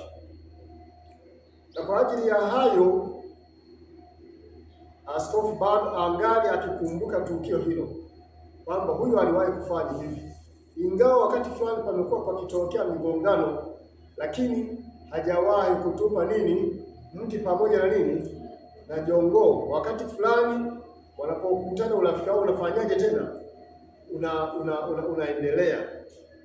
Unaendelea. Ilikuwa ni jana ambapo nilitembelea ofisi ya askofu nilipokuwa niko na mgonjwa kwa ajili ya kufanya uchunguzi wa kitaalamu kupitia vifaa vilivyoko kwenye ofisi hiyo. Nikamkuta Francis mahali pale. Na nikamuuliza swali, siku hizi uko hapa? Akaniambia sasa ya kwamba ameniambia askofu, ninapokuwa nipo nisibaki nyumbani nije ofisini. Akaniambia hivyo. Anapokuwa yupo huku asibaki tu wapi? Nyumbani au kuzulazula wapi? Mtaani, bali aende wapi? Aende ofisini, kwa sababu yeye pia Francis ni mtaaluma. Akasimamia majukumu ya ya kitaaluma. Hii ni kuonyesha kwamba urafiki wao unakuwa ni wa kufanyaje? Ni wa kudumu sana. Ni mara ngapi leo watu wanavyoweza kurofishana walikuwa ni marafiki na hata wasiweze kabisa kurudiana au kuwa na mahusiano kwa namna gani? Kwa namna yoyote ile. Hawa wanaweza kuwa mfano wa kuigwa. Wanaweza kuwa mfano wa kufanyaje? Wa kuigwa, kwamba panapoweza kutokea hitilafu kwa namna moja ama nyingine, basi tusifike mpaka kiasi kwamba huyu ni wa nini, usimuone wa kazi gani na yeye akuone ni wa nini, bali tujaribu kurudia tena, uangalia, si tumebaki na ule mti, naangalia tena ule mti uliwahi kutupa ulitupa nini? Ulikuwa na nini? Jongoo utaanza kuangalia pia maisha ya jongoo, si ndivyo? Utaangalia vitu vingi mahali hapo, hatimaye utaona pia na wema wake. Sasa kutokana na wema huo ambao Francis wewe ulimfanya kwa ajili ya kaka yetu, kwa sababu kaka wa askofu ya kaka yangu namna gani, mimi pia, kwa sababu sisi tu ndugu. Kwa sababu hiyo, katika tabu yako, naomba usogee tena hapa sasa. Katika tabu yako sasa, na changamoto ambazo unazipitia katika maisha, mimi nitakuwa mstari pamoja na mstari wa mbele kuhakikisha kwamba tunasogea mbele katika maisha. Na nikwambia tu askofu Francis ni mtu wa karibu pia sana kwangu.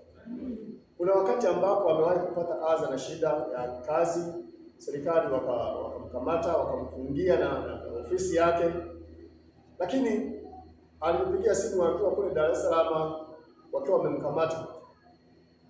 Niliongea na afande, nikamtoa hata kumwambia askofu hapo. Nilimtoa kwenye kizuizi na nikamtumia nauli kwamba sasa ndio kupumzika nyumbani.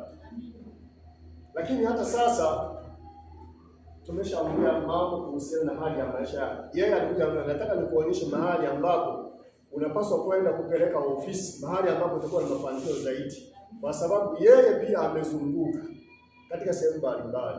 Hivi sasa nimemwambia subiri, ni swala la muda, kisha tutafanyaje? Tutaondoka. Kwa kuwa yuko kwa ofisi yako sasa, nitamuomba kwamba huyu ni ndugu yetu, ni rafiki yetu na ni jamaa yetu wa karibu sana. Amefanya mengi kwa ajili ya kaka yetu, alijitoa sana, sababu mimi siwepo kipindi hicho Dar es Salaam, nilikuwa niko na hangaika na kukuza mzee. Kwa ajili ya hayo, hebu na mimi nipatie nafasi yangu sasa ili niweze kuwa pamoja naye katika utumishi wa ofisi. Amina. Amina. Mungu akubariki sana. Bariki sana. Na mimi tutakuwa pamoja. Amina. Amina. Asante sana. Nasema kidogo hapa. Bwana ni mwema. Ni kwamba tuseme kwamba haya maneno yanayoongewa, mimi nilikuwa nishasahau baadhi, ila yapo ninayoyakumbuka pia, ya kwamba kitu ambacho nilichojifunza kwamba tunategemeana. Yapo mambo mengi wamenitoa kwenye matatizo sana pia, ambayo mimi naona ni makubwa zaidi kuliko hivyo vitendo vinavyotajwa kuwa mimi nilifanya. Yapo mengi sana ambayo hatuwezi kuzungumza. Mimi Dar es Salaam nisingekuwa huyu. Dar es Salaam kwa kipindi hicho na hata sasa, japo sasa hivi kuna utandawazi. Unajua Dar es Salaam kwa Tanzania ndio mbinguni. Na nilikuwa nasafiri nilikuwa natunukiwa usafiri wa anga wa ndege. Hamnisifu hata kidogo. Sio hapa kwa sababu si dogo, kwa sababu wengi wanasafiri kwenda huku sijui wapi, lakini sio kwa usafiri huo. Unaona, wengi wanatumia mabasi na njia, wengine baloni na hivyo, lakini mimi nilienda kwa hivyo. Hiyo ni kwenye masuala ya raha, lakini pia katika matatizo pia tumeshirikiana kama hivyo. Nakumbuka kweli Joseph, kule Dar es Salaam kuna shida fulani zilijitokeza kikazi, wakanishika, lakini yeye ndo alishughulika na masuala na akanitumia pia pesa ambazo zilikuwa zinahitajika kwa ajili ya kumaliza tatizo. Kwa hiyo pia Mungu awabariki sana nyinyi. Bwana Yesu asifiwe. Kama naomba Joseph kidogo hapo.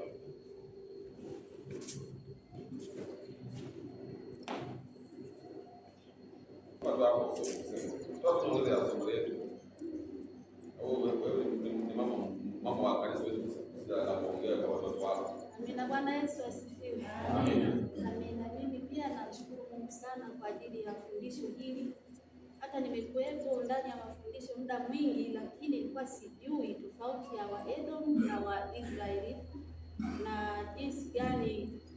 hawa wa Edomu Mungu aliwafanya ukiwa. Namshukuru askofu kwa fundisho kama hili. Pia nashukuru sana kwa ajili ya umoja huu ambao unajitokeza hapa na ushirikiano unaoendelea kudumu kati ya hawa ndugu. Ni kweli mimi nimekuwa pamoja nao muda mrefu, nikiwa namfahamu Francis, pia nikiwa namfahamu askofu, pia nikiwa namfahamu tabibu, tukiwa tunamuita Jose, rafiki yetu mpendwa. Lakini leo tena baada ya kuwa wanatengana kwa muda, wanaachana, lakini pia wanakubaliana, wanaendelea na safari. Mmoja kama huu utufundishe kweli kutokusahau mema mtu aliyokufanyia ukakumbuka mabaya tu. Bwana Yesu asifiwe. Kwa hiyo mafundisho kama haya yanatufundisha kuwa wamoja na kudumu katika undugu wa umoja na kupendana na kusaidiana.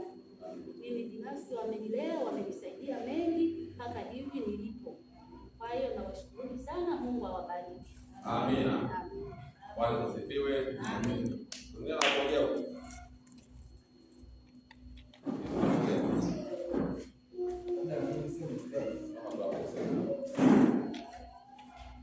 Bwana ni mwema na wakati wote. Kwa ajili ya somo hili pia nashukuru, kwa sababu nilikuwa naelewa kidogo tu kwamba kwa nini hawapo. Nilikuwa najua ni sababu kubwa ni ile haki ya uzaliwa wa kwanza, Esau kuiuza kwa ajili ya chakula, lakini nimekuja kuelewa zaidi baada ya kujifunza siku ya leo na mambo mengine pia ya mahusiano baina ya ndugu na ndugu.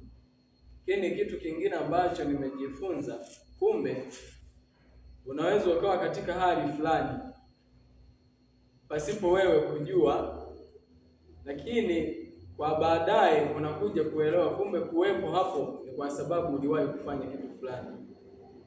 Kuna kitu ambacho kinaonekana kuwa ni kikubwa sana kwa wajomba zangu hapa juu ya huduma ambayo nilitoa kwa mjomba wangu ambaye alifariki.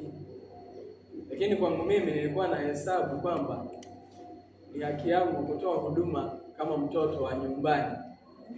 Bwana ni mwema. Lakini kumbe kuna kitu ambacho kilikuwa kinawagusa wao. Bwana ni mwema. Sasa kupitia kule kuendelea kuwepo hadi leo sasa nipo mahali hapa na naendelea vizuri, lakini pia licha ya mafanikio ya kimwili yanayoendelea, hata pia mafanikio ya kiroho mimi nilikuwa sijui lolote. Mpaka kufika sehemu unasimama mbele unaongoza kipindi, sio katika hali ile ya zamani ambayo nilikuwa nayo. Kwa hiyo Mungu kwa kweli anaweza kufanya mambo makubwa kulingana na kile ambacho unaweza kufanya ukiona ni kidogo. Mwaka 2016 mimi ndo niliingia form 1 na ndipo ambapo nilihamia kwa askofu kwa ajili ya kuendelea na hiyo huduma. Ulivyofika mwezi wa 6 hata mtihani wa form 1 sikufanya, hata wao hawajui. Sikufanya mtihani kwa sababu katika kipindi hicho ndipo ulitokea msiba wa mjomba ambaye nilikuwa nikimuuguza. Lakini baada ya hapo niliendelea tu vizuri, pamoja na kwamba sikufanya mtihani. Lakini hadi leo ndio nipo hapa, naendelea vizuri. Kwa hiyo kitu ambacho tunatakiwa kujifunza ni kuendelea tu ni kujua wajibu wao, unatakiwa ufanye kitu gani. Haijalishi watu wanasema maneno gani. Kwa sababu kwa namna moja ama nyingine hayo maneno yanapokuwa yakisemwa, wewe ndio yanakutia nguvu ya kupambana kutoka sehemu moja kwenda sehemu nyingine. Kwa sababu wakati mwingine zinapoacha kutokea changamoto, wewe ndio usifike hiyo sehemu ambayo umepanga. Tunajifunza kwa Yusufu hapa. Sawa? Aliweza kufika ikulu kwa sababu tu alikuwa kauzwa na ndugu zake, mara akawekwa shimoni. Unaona? Asingefanywa hivyo vitu. Ndio hiyo sasa tunajifunza kwamba usiwachukie watesi wako. Mwisho wa siku Yusufu alipokuwa Misri, alikuja kuwaita ndugu zake na akawasamehe yale yote waliokuwa wakiyafanya na wakaanza kufurahia pamoja naye. Bwana ni mwema. Kwa hiyo hata sisi tusiwe na roho ya kusahau kila kitu. Mungu awabariki. Nasemaje watu wa Mungu? Amen. Hayo ndio tujifunze kwa jioni ya leo. Yakae ndani ya mioyo yetu. Amemaliza kwa vizuri sana kwamba hata Yakobo sipata mwishoni Israeli mwenyewe aliwaita, akamwita nani? Akamwita kijana wake Yusufu, akamwambia ndugu zako walikukosa, naomba uachilie kosa la nani? Na ndugu zako, uwasamehe ndugu zako walizokukosea. Yaani baba alijua kama ili alikosa hili swali nimalize kabla sijafanya, kabla sijafa, uwasamehe kabisa ndugu zako. Kwa kufanya nini? Wakasameheana pale. Naye akalia mpaka akalia machozi, mimi ameshaisha mbona? Yaani sasa wasamehe kabisa, yaani yaishe. Ni hawakuwa walikuwa ni mpango tu wa Mungu nipeleka huko. Mimi sina shida nao kabisa, ishaisha. Lakini vya msingi ni kwamba baba balijua kabla hajafa huu mgogoro ufanyeje? Uishe. Bwana Yesu asifiwe. Amen. Kwa hiyo jioni ya leo ni mambo ya kwamba wewe fanya jema tu. Fanya namna gani? Wewe pana mbegu njema. Hujui itaota lini. Mungu awabariki kwa jina la Yesu. Amina.